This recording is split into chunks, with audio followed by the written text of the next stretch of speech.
Berwick is known as the apple capital of Nova Scotia. The town of just under 2,500 sits an hour or so outside of Halifax. And like most small towns, the local coffee shop is a busy place. Conversation often includes politics.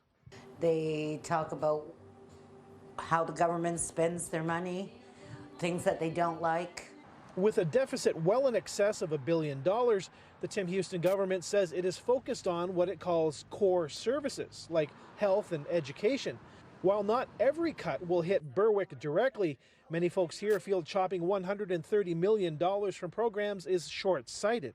I understand the need for austerity. I understand we don't want to run deficits, but these cuts seem very mean-spirited to me. To rein in spending, the province is cutting a long list of grants and scholarships to the arts, recreation, and other things.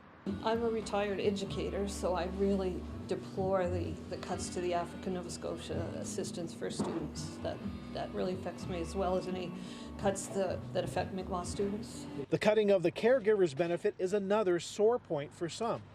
Vulnerable people like disabilities and that, I feel bad for their families who have gotten used to that.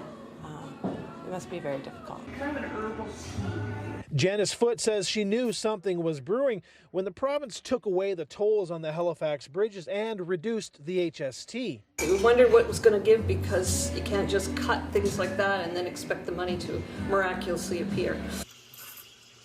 The North Mountain Coffee Company serves up the daily brew and the buzz around the town. Not surprising, perhaps, talk of the budget is as hot as the coffee. And Todd, despite protests, the province seems to be moving forward with these cuts.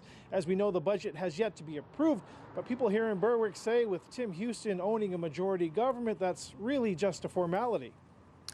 Todd. All right, John, thank you for that in Berwick this evening.